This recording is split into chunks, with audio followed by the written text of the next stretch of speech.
Baik, Assalamualaikum warahmatullahi wabarakatuh. Kawan-kawan semua, kita bertemu di pertemuan ketiga mata kuliah Teknik Penyembelihan. Pada kesempatan ini kita akan bahas mengenai topik pengkoordinasian pekerjaan di RPH, di mana memang pengkoordinasian pekerjaan ini menjadi faktor penting ya terkait kompetensi juru sembelih halal, karena kita dituntut mampu untuk melakukan koordinasi-koordinasi ya dengan stakeholder ya maupun dengan rekan ya, rekan sejawat, sehingga kepastian kelancaran proses penyembelihan itu dapat dipastikan atau dapat berjalan ya dengan baik proses penyembelihannya. Oke, kita langsung masuk ke slide berikutnya ya. Kita tahu sendiri misalnya RPH ini mereka memiliki SDM yang memiliki fungsi dan juga peran yang beda-beda. RPH sendiri memiliki struktur organisasi ya, yang udah jelas di situ pembagian kerjanya bagaimana, siapa mengerjakan apa, sehingga dengan adanya struktur organisasi, dengan adanya organisasi, maka tujuan organisasi tersebut dapat tercapai atau lebih mudah untuk tercapai. Nah, SDM di RPH itu siapa saja ya? Terdiri dari yang pertama ada Kepala RPH, di mana selaku pimpinan Kepala RPH akan mengarahkan proses penyembelihannya. Lalu kemudian ada petugas pemeriksa daging atau care master, di mana mereka akan bertugas untuk memeriksa baik itu kesehatan hewan, eh, baik sebelum ya maupun sesudah hewan tersebut disembelih. Jadi pemeriksaan antemortem dan juga postmortem. Lalu kemudian ada petugas kandang, di mana mereka berperan untuk mencatat jumlah hewan dan mengeluarkan hewan sesuai permintaan. Lalu kemudian ada petugas handling, berperan mengeluarkan hewan dari kandang menuju ruang penyembelihan dan menyiapkan ternak untuk kemudian dapat disembelih. Sehingga peran-peran ini memang krusial ya, saling mengisi ya, saling berkaitan ya satu dengan yang lainnya.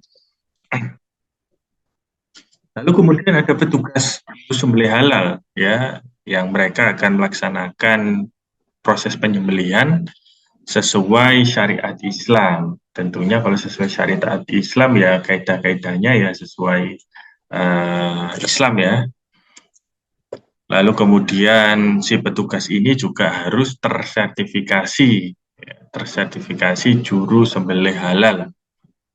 Nah, artinya produknya nanti ya diharapkan menjadi produk halal ya yang keluar dari RPH tersebut. Lalu kemudian petugas pengulitan, petugas dalam proses pengulitan, di mana kita tahu bahwasanya kulit ini memiliki nilai ekonomis yang cukup tinggi ya, sehingga diperlukan petugas khusus yang melakukan proses pengulitan. Lalu kemudian ada petugas pembersih ya yang memiliki tanggung jawab terhadap pembersihan kotoran yang melekat pada jeroan hewan.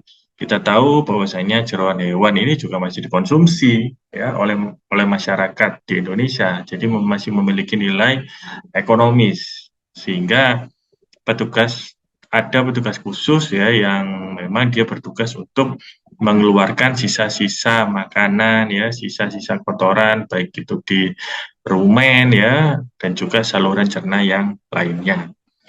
Lalu kemudian ada petugas kebersihan, di mana memiliki peran dan tanggung jawab atas kebersihan RPH. Di RPH sendiri itu pasti banyak darah yang tercecer, sehingga resiko-resiko licin, tergelincirnya orang itu menjadi apa resiko yang harus ditangani, yang harus dikendalikan, sehingga peran petugas kebersihan ini menjadi sangat strategis ya kawan-kawan semua ya, sehingga sebisa mungkin RPH harus terlihat selalu bersih ya, sehingga proses penyembelihan ya atau proses kegiatan yang dilakukan di RPH itu dapat berjalan dengan lancar. Lalu ada petugas penimbangan di mana mereka bertanggung jawab atas proses penimbangan, pencatatan, ya hasil penimbangan sehingga kita tahu ya, oh sapi hidup ini jadi berapa sih karkasnya ya, jadi berapa karkasnya sehingga tim manajemen sendiri bisa menghitung ya kalau misalnya jadi karkasnya sekian ya, BP-nya itu harus berapa sih sehingga kalau kita ingin mendapatkan keuntungan di situ ya, kita bisa menentukan harga untuk dijual itu harganya berapa produk tersebut ya per kilonya. Lalu kemudian ada petugas keamanan di mana memiliki peran melaksanakan dan bertanggung jawab atas keamanan lingkungan RPH. Barangkali kalau RPH sering bersinggungan dengan masyarakat lokal sekitarnya akan bersinggungan dengan jagal ya, di mana pasti resiko apa itu ada konflik sosial ini kan cukup tinggi ya sehingga petugas keamanan ini menjadi penting ya perannya dalam menjaga RPH agar kegiatannya bisa berjalan optimal. Nah, koordinasi itu apa ya? Kita tadi bicara koordinasi-koordinasi. Jadi koordinasi ini adalah kegiatan untuk menertibkan sebetulnya ya. Dengan adanya penertiban ini ya, maka tujuannya apa ya? Tujuannya agar lebih terarah ya, terarah. Semua yang dilakukan itu sesuai arah. Sehingga pencapaian tujuannya itu bisa dicapai dengan lebih efisien. Demikian. Jadi hasil dari pengkoordinasian itu akan tercipta sebuah ketertiban ya dan juga ketidaksimpang siuran. Jadi akan tercipta ketertiban dan ketidaksimpang siuran. Nah, agar koordinasi dan hubungan kerja dapat dilaksanakan secara optimal ya, maka memang koordinasi ini ya harus memperhatikan aspirasi dari bawah. Jadi segala aspirasi itu dimulai dari bottom up ya, dari bawah ke atas sehingga kita lebih mudah nanti untuk melakukan koordinasi. Maunya apa sih mereka yang dari bawah sehingga kita dalam melakukan menetapkan kebijakan segala macamnya itu lebih mudah untuk kemudian diterima ya oleh jajaran pelaksana. Nah, ada perbedaan ya antara manajemen dan juga bukan manajemen dalam melakukan koordinasi. Kalau manajemen itu mereka dapat memaksakan ya koordinasi terhadap orang-orang di bawahnya ya yang menjadi struktur manajemen di sana. Jadi misalnya kepala RPH ya dia bisa memaksakan koordinasi kepada juru sembelih halal atau teman-teman security misalnya. Oh ayo nanti ke sini jam sekian kita koordinasi. Nah itu bisa tuh. Tapi beda dengan bukan manajemen. Kalau bukan manajemen ya, itu mereka tidak bisa memaksa ya, memaksa pelaksana-pelaksana yang di LPH ya untuk kemudian mengikuti ya apa yang menjadi kemauan dari bukan manajemen ini. Sehingga bukan manajemen ini ya sifatnya hanya memberi masukan misalnya ya baiknya seperti ini loh, kayak gini. Nah, nanti terkait bisa dilaksanakan atau tidaknya, atau nanti diputuskan akan dilaksanakan atau tidaknya ya, itu nanti wewenang dari tim manajemennya. Dan biasanya bukan manajemen ini memang dia akan lebih banyak menggunakan personal authority, kewibawaan pribadi ya, untuk kemudian bisa memberikan pesan informasi ya dalam hal koordinasi dengan tim di jajaran RPH tersebut. Contohnya apa ya? Contohnya misalnya yang di atasnya RPH itu kan siapa tuh? Misalnya bupati ya, wali kota ya, dia bisa tuh atau dari jajaran dinas, padahal bukan masuk dalam manajemen RPH ya, tapi karena mereka punya otoriti ya, punya kebijakan, punya apa ya, di luar dari RPH ya, maka mereka bisa melakukan koordinasi meskipun toh nanti keputusannya tetap ada pada level manajemen RPH tersebut.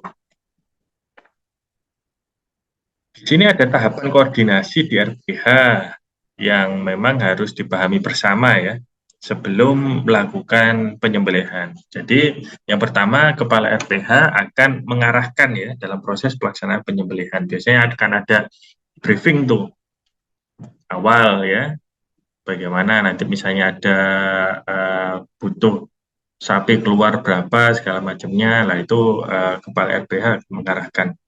Lalu kemudian koordinator kandang akan mengkomunikasikan jumlah stok ternak kita itu berapa ya, yang kemudian dibutuhkan konsumen berapa. Lalu kemudian petugas handling ya, dia akan mantau penggiringan sapi ke jalur penyembelihan. Dia memastikan bahwasanya gangway-nya aman segala macamnya, sehingga sapi nanti begitu digiring ya tidak ada kendala-kendala berarti.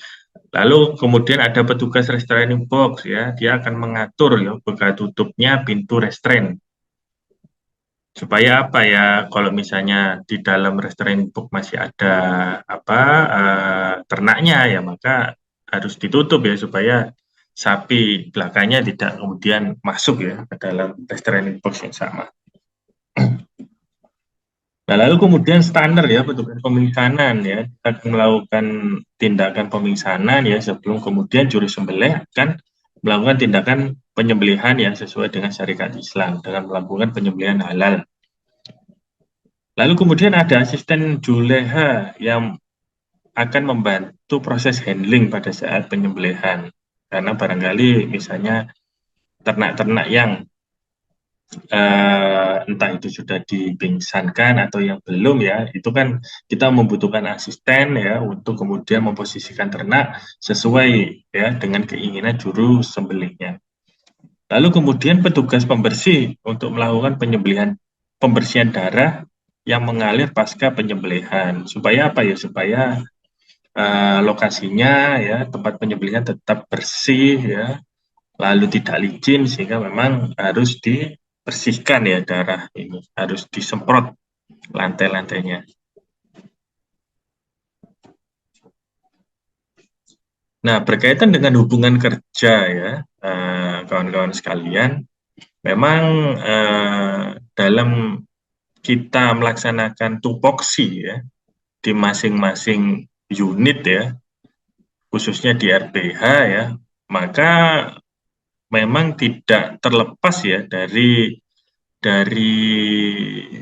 adanya hubungan kerja ya antara satu unit dengan unit yang lain ya, antara satu peran dengan peran yang lain, satu entitas dengan entitas yang lain itu pasti ada hubungan kerja, baik itu secara organisasi ya maupun organisasi yang ada di internal ya, maupun dengan pihak-pihak luar. Nah, tata hubungan kerja ini ya antara berbagai pihak ini memang dilaksanakan sesuai dengan tujuan dan melakukan koordinasi secara intensif dengan pihak-pihak tersebut. Artinya apa ya? Artinya memang hubungan ini ya, hubungan kerja ini ya memang harus dilaksanakan ya supaya apa ya? Supaya tujuan kita berorganisasi ya itu tercapai ya kawan-kawan semuanya ya. Termasuk di dalamnya ya pasti kita akan lakukan koordinasi ya dalam kita melakukan hubungan kerja. Nah, kita ada dua mitra ya, mitra kerja di LBH. Kita kenal ada internal ya, mitra internal LBH dan juga eksternal LBH. Kalau mitra internal LBH apa ya yang bekerja di LBH tentunya ya, baik itu kepala LBH, lalu kemudian pemilik hewan, asisten, AWO ya, petugas pembersih dan lain-lain. Nah, sementara pihak eksternal apa? Mitra eksternal kita bakul-bakul ya, pedagang daging, lalu kemudian asosiasi-asosiasi, lalu kemudian jagal, itu jadi mitra eksternal dari RPH. Nah, di sini ada beberapa tahapan pembentukan ya, jejaring kinerja atau jejaring kerja sesuai dengan kesepakatan. Yang pertama kita mesti susun rencana pembentukan jejaring kerja. Kita bikin planning ya, rencananya mau gimana. Lalu kemudian kita lakukan pertemuan rutin ya, diskusi antara sesama profesi atau pihak lain yang barangkali terkait ya dengan apa yang kemudian kita rencanakan. Kita bisa komunikasikan ide, informasi ya yang berkaitan dengan pekerjaan juru sembelih halal melalui kita lakukan pertemuan secara berkala, secara rutin ya dengan profesi maupun pihak-pihak yang terkait. Lalu kemudian kita bisa menyusun ya. Kalau kita sudah tahu ya ide-idenya informasi apa saja, kita mulai susun rencana kerjanya. Jadi kalau yang tadi di awal rencana pembentukan jejaring kerja, yang keempat, step keempat, kita sudah mulai susun rencana kerjanya apa. Dan kemudian kita lakukan ya kerjasama dengan orang lain atau kelompok terkait dengan pekerjaan juru sembelih halal. Jadi setelah rencananya tersusun ya kita langsung action ya lakukan kerjasama, baru kemudian kita yang terakhir kita lakukan evaluasi program kerja ini sudah tercapai atau belum, kerjasamanya sudah banyak yang kita dapatkan atau belum benefitnya misalnya gitu. Kalau belum apa saja yang perlu dievaluasi. Nah itu adalah tahapan-tahapan pembentukan jejaring kerja sesuai dengan kesepakatan. Nah, ini adalah gambar ya, di mana beberapa personil RPH ya yang sedang melakukan kegiatan. Jadi ada petugas pembersih, pengkulitan, ya, care master, dia membawa checklist tuh di situ ya, form-form yang kemudian diisi, dia melakukan identifikasi pemeriksaan kesehatan hewannya ya, yang masih hidup ataupun yang pasca disembelih. Dia periksa dagingnya layak atau tidak untuk kemudian didistribusikan. Nah, ini adalah tahapan koordinasi sebelum penyembelihan ya, di mana pada gambar ini bisa kita lihat Juleha sedang memberikan instruksi ya dan juga peringatan apabila memang di apa dipandang oh ini membahayakan dan lain sebagainya. Oke, saya kira demikian untuk perkuliahan hari ini ya, pemaparan materi hari ini. Terima kasih atas atensinya. Kita sambung pada pertemuan berikutnya. Saya akhiri, wassalamualaikum warahmatullahi wabarakatuh.